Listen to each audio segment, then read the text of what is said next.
Hex is more important, which is true. Which is true.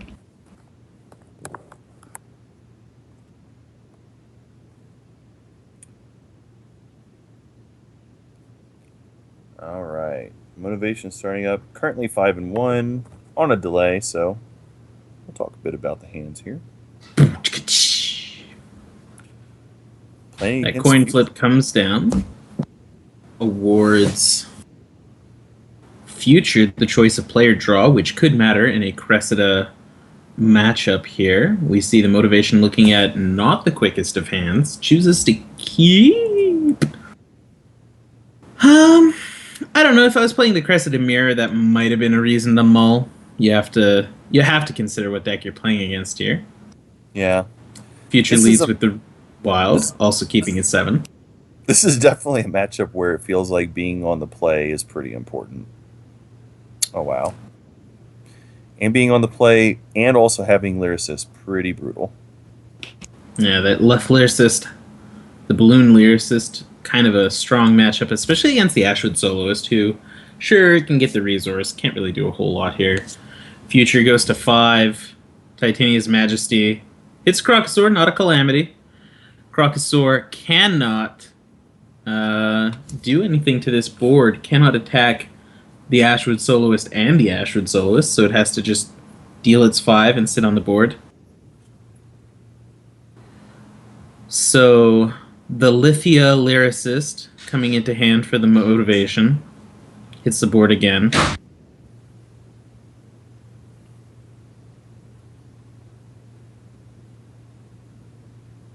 And on the other side of the board, Future laying down a Carnosaur. Probably use that to kill the Lycan Lyricist. Yeah, Carnosaur seems real good if you're expecting to have a lot of mirror matches and a lot of...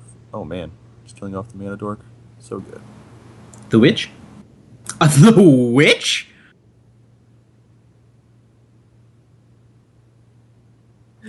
No block there. And Motivation, now looking at not the friendliest of boards, has to swing here with Soloist, which will get blocked by the Carnosaur. That brings him to 5, where he can now go to 6 with his charge power and play Heart of the Wrathwood, which is only a 4/4, but that could be relevant here.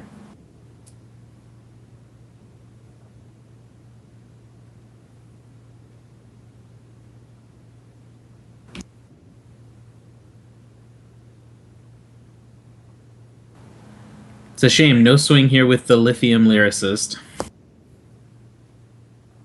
Just the Crocosaur goes in, kills the Heart of the Wrathwood, but that leaves behind a bunch of Seed Pods, which are potentially the most frightening thing Future will have to face today. Down comes the Eternal Sage.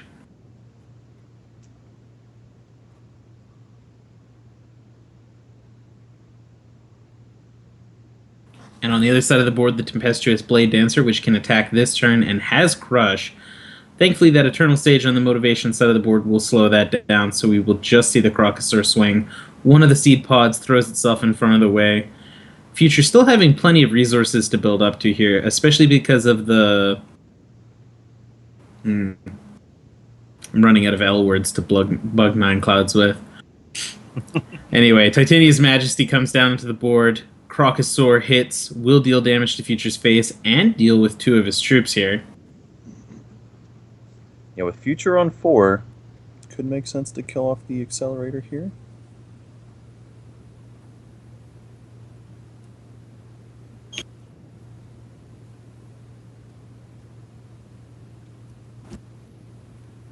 Anyway, the Slim Singer goes to the graveyard. And the Eternal Sage swings in here, which is, I suppose, expected when you consider the board. Those Seed Pods getting frightening here. Future probably not happy about that situation at all. Swings in with his Crocosaur, which will be blocked by the Crocosaur. Now, this is, of course, a little bit dangerous because another Crocosaur or Carnosaur can deal with his Crocosaur now. And he points that, it looks like he's pointing that out. He is aware of the fact. But it looks like Future has no play. So the Wow. transformations are a Vine Goliath, a Thorntongue Snapdragon, which he has the threshold necessary to activate Skyguard and Lethal on, and the Heart of the Wrathwood itself again. Wow. Now, this is brutal. Chooses not to use those abilities because yeah, Future concedes. This is That really the power of Heart of the Wrathwood. Is it's such a good answer to just really a lot of things. Yeah, Heart of the Wrathwood there is amazing. It the Eternal Sage is one of the ways that you can answer it.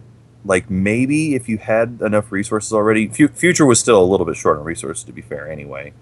Um, Also something that the black belt could do, like you can fly over and kill all the little pods after. But you got to have it at the right time as well there. And unfortunately for Future, he didn't have either of those.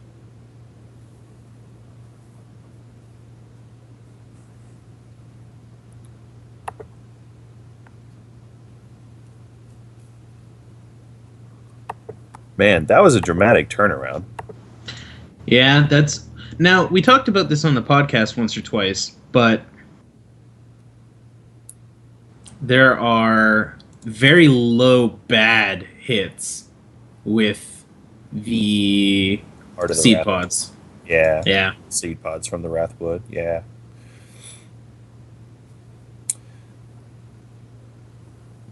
Now this hand is considerably better than what we saw last time. Now Future definitely has some cards that are good against it. Like that Carnosaurus that we saw in game one. Super good in the mirror. And on the other side of the board, we see the Slim Singer yet again. Motivation's answer to this is probably just going to be to lay down this Highlands Black Belt. It can do some stuff. It's not so great here. It can create the breath and just destroy the Life Lyricist, but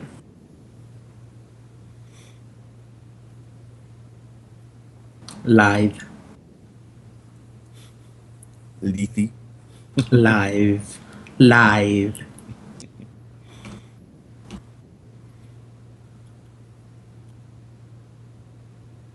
See the Sky Dancer come down now. That will deal with the Highlands Black Belt pretty effectively. The Live Lyricist going in here. Highlands Black Belt to block. Seems like a no-brainer. Motivation seems to think it's a no-brainer. Maybe chooses not to. No, he does. This means the Breath of the Dragon in his hand is dead until he finds another Highlands Black Belt to play. But it can be used on other Black Belts, which is notable.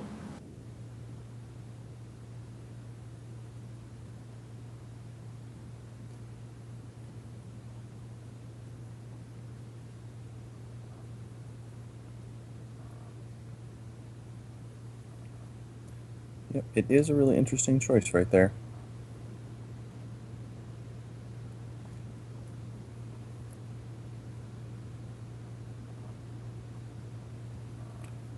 See the Carnosaurus come down.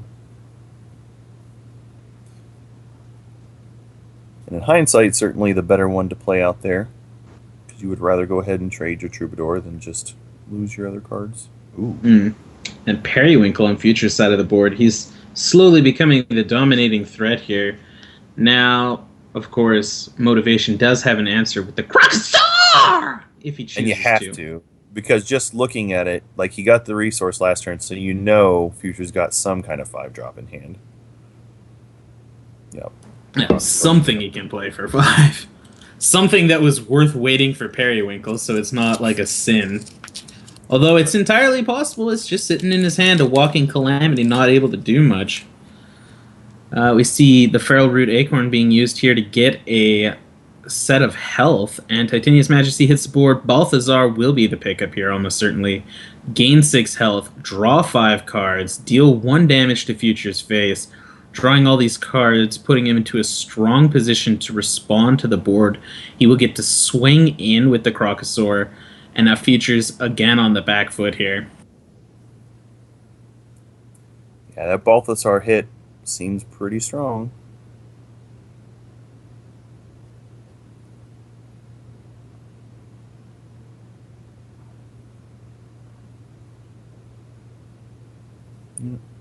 Seems okay to get rid of the black belt action there when you don't have the black belt in hand. Now, interesting, Future did play the 5th shard out there, and he does have triple wild, but he did not play out anything else. Yeah. Which, going by what we were talking about before, either means he has a 7-drop like Sin in hand, or a Walking Calamity, which of course does him no good here. Right. Or maybe even a 6-drop, like maybe he's playing Heart of the Wrathwood, possibly. Well, if he had a 6-drop, he could have used his charge power. Oh, that's true. My bad. So we see the swing here, another 6 damage.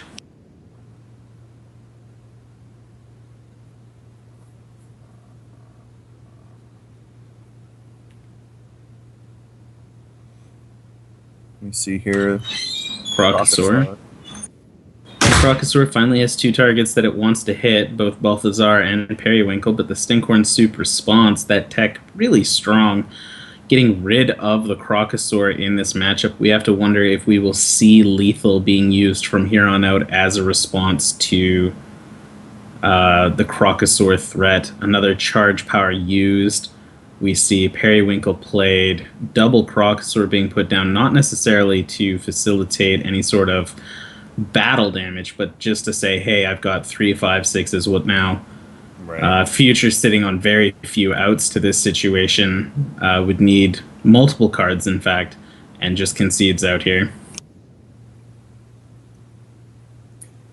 Yeah, hitting that Balthazar after having the Crocosaur living in play there was pretty key to drawing those extra cards and just finishing it out. Yeah.